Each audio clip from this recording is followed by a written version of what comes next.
Sir आज भी काफ़ी लोग हैं जो पुलिस को देख कर के अनकंफर्टेबल होते हैं और कहीं न कहीं उनके मन में फ़ियर ऑफ यूनिफ़ॉर्म होता है। तो आपको क्या लगता है कि ये जो परसेप्शन है वो कहाँ से आता है एंड इसको बदलने के लिए क्या करना ज़रूरी है? देखिए, ये परसेप्शन कहाँ से आता है, इसके लिए तो हमारी हिस्टोरिकल लीगेसी ज़िम्मेदार है।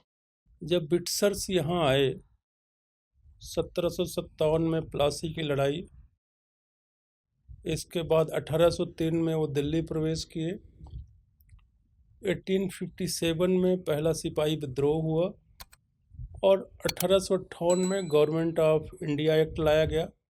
सीधे यहाँ का जो कॉलोनियल एडमिनिस्ट्रेशन था, वो क्राउन ने अपने अंडर में ले लिया ईस्ट इंडिया कंपनी से। और 1863 का पुलिस एक्ट लाया गया।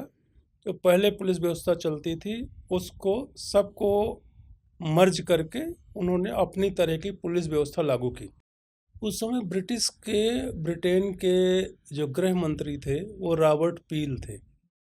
उन्होंने ब्रिटेन के लिए तो अलग तरह की पुलिस व्यवस्था खड़ी की। उन्होंने कहा कि जो पुलिसमैन होगा ब्रिटेन में, वो बॉबी होगा, अनआर्म्ड होगा, सिविलियंस के बीच में रहेगा, और वो आर्म्ड इंटरवेंशन की अलग यूनिट है ब्रिटेन में, और वो विशेष परिस्थितियों में ही कॉल की जाती। लेकिन इंडिया के लिए उनकी कॉलोनी थी, उपनिवेश था, उसके लिए उन्होंने आयरिश कांस्टेबलरी के पैटर्न पे अलग तरह की पुलिस व्यवस्था दी कि यहाँ जो पुलिसमैन होगा इंडिया में, वो पुलिस लाइंस में बैरक में रहेगा, 303 राइफल रहेगी और कड़ा लगी हुई लाठी रहेगी, और जब भी लॉ एंड ऑर्डर को क्वेल करना होगा तब उसे निकाला जाएगा बाहर। और आपने देखा कि हमारे स्वतंत्रता संग्राम सेनानियों ने जब आज़ादी की लड़ाई लड़ी, कितनी बार उस समय जो पुलिस व्यवस्था, जो कॉलोनियल पावर था, ब्रिटिशर्स उनके अधीन थी। आप चाहे दांडी मार्च के दौरान देखा, पुलिस का बर्बरतापूर्वक लाठीचार्ज हुआ था, जिसको हमारे राष्ट्रपिता महात्मा गांधी लीड कर रहे थे। हुँ, तो एक साइकी में चला गया है लोगों की कि पुलिस कर्मी अगर है, खाकी वाला है, तो वो बर्बरतापूर्वक उसका ऐसा ही आचरण होगा। ओके। लेकिन देश आज़ाद होने के बाद 1947 में हर चीज़ों को इंडियनाइज किया गया। आईपी इंपीरियल पुलिस को इंडियन पुलिस सर्विस कहा गया, जो आईसीएस को आईएएस कहा गया, और फिर 70s के दौर से इसे जो रीजनल लैंग्वेजेस थे उसमें भी एग्ज़ाम होने लगा यूपीएससी का। और बहुत सारा हमने ह्यूमेन फेस देने की कोशिश करी। आप देखें, कम्युनिटी पुलिसिंग होती है, अपेक्षा की जाती है कि व्यवहार बहुत अच्छा हो, सॉफ्ट स्किल्स आए पुलिसकर्मी को। तो लेकिन उसके लिए दोनों पक्ष, मेरा ऐसा मानना है, 33 साल का मेरा पुलिस का सफ़र होने जा रहा है, मेरे अपने पर्सनल ओपिनियन है इसके लिए। कुछ कुछ मामलों में दोनों पक्ष जिम्मेदार हैं। कई बार क्या होता है कि फोर्स की कमी है, नंबर ऑफ पुलिसमैन कहीं पे कम है,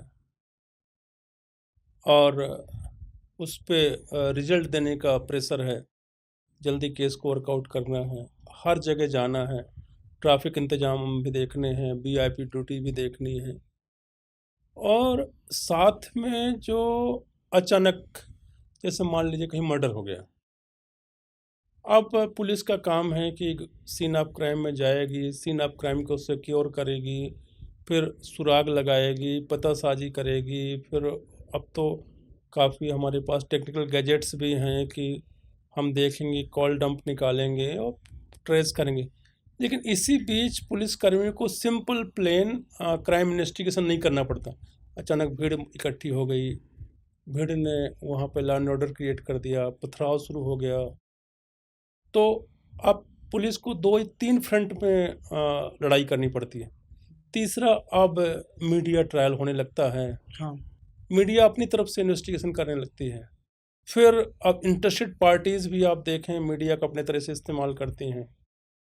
फिर कई बार ऐसा होता है कि मुझे अब ये कहने में कोई गुरेज नहीं है कि प्रभावशाली लोग हैं, वो कोशिश करते हैं कि हम अपने तरीके से इसको ट्विस्ट दें।